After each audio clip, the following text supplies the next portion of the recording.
Благодарам, почитувана председателка, почитувани колеги, почитувани новинари. Како што беше најавено, ние уште пред 2 недели поднесовме ваква иницијатива за да се формира анкетна комисија која што би го разгледувала скандалот на клиниката за онкологија, кој што јавноста го дозна преку одредени медиуми, но исто така и преку извештаите на Државниот завод за ревизија. Јас на почетокот би сакал да констатирам дека се пропушти еден момент на истата седница, за да не се одолговлекува, бидејќи во пракса собранието и пленумот ги носат одлуките за основањето на вакви повремени работни тела,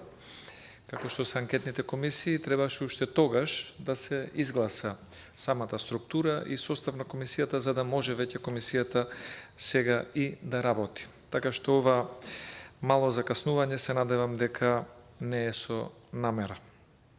Како и да е, она што сметам дека треба да се истакне е дека скандалот кој што се случи на клиниката за онкологија го загрозува членот 39 од Уставот на Република Македонија, каде што е запишано дека секој граѓанин има право на здравствена заштита. Во овој случај со скандалот се гледа дека гарантираното уставно право на граѓаните за здравствена заштита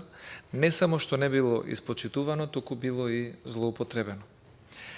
И за жал, на сметка на здравјето и животите на одреден дел од пациентите, се правеле шеми за профит со продавање на лекарства на црниот пазар. Затоа сметам дека ваквиот скандал довербата во здравството ја носи во слободен пат и нам како држава и како општество не ни е потребен таков пат на довербата во јавното здравство. И со оваа анкетна комисија имаме за цел да се утврди политичката одговорност на здравствените и на владините функционери кои што според закон и устав биле должни да се грижат за правилното работење на клиниката за онкологија и на целиот здравствен систем. И сметам дека утврдувањето на политичката одговорност на одреден дел здравствени и владени функционери ќе има и дополнителна корист, затоа што во овој момент има една силна поларизација и за жал паушално жигосување на голем дел од лекарите и медицинскиот персонал кои што во најголем дел работат одговорно, совесно и се грижат за секој еден пациент во рамките на нивните услови и можности. И затоа не би требало добрите лекари и добриот медицински персонал да бидат жртви на нерасчистен скандал и на немањето на политичка одговорност на двајца, тројца или четворица поединци, кои што си дозволиле да бидат над законот и на ваков еден морбиден начин да прават профит со лекарствата наменети за пациентите. Предлагаме комисијата која што ќе го расчистува овој скандал и политичката одговорност да брои 13 членови. Бројот треба да биде непарен, значи анкетната комисија би имала 13 членови, од кои што владеачкото мнозинство би го имало мнозинството во комисијата, СДСМ и коалиционата група на СДСМ би предложиле 4 членови, ДУИ би предложила 2, Алијанса 1 член, додека коалицијата предводена од ВМРО ДПМН би предложила 6 членови во оваа анкетна комисија и согласно деловникот би требало, се надеваме ќе биде испочитувано, председателот на анкетната комисија да доаѓа од редовите на опозицијата. Зашто веќе имаме предлог кој што ќе го изнесеме на самата пленарна седница. Собранието според член 118 од деловникот има право да основа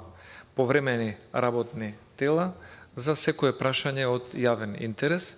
и цениме дека овој здравствено профитен скандал на онкологија е во последниве 2 недели за жал приоритетно прашање од јавен интерес и собранието би требало на најбрз можен начин да делува во заштита на пациентите и нормално со прозивка и утврдување на конкретна политичка одговорност. Очекуваме денес ова да помине едногласно, затоа што во Република Македонија речиси да нема граѓанин или семејство кои што не се соочиле со одредени потреби од третман на клиниката за онкологија. Таков е животот, веројатно така ќе биде и во иднина, но затоа цениме дека ова прашање е надпартиско и на ова прашање треба да му пристапиме на еден максимално сериозен начин и при утврдувањето на политичката одговорност на оние кои што дозволиле намерно или ненамерно да се случи овој скандал на клиниката за онкологија. Толку би имал на кратко да дадам како образложение на содржината, логата и основите уставни и деловнички врз основа на кои што ја предлагаме ова анкетна комисија, незиниот состав и незината надлежност. Нормално спремни сме и за дебата доколку има потреба од дополнително објаснување. Во секој случај, она што најмногу ни е потребно е да изгласаме анкетна комисија со консензус.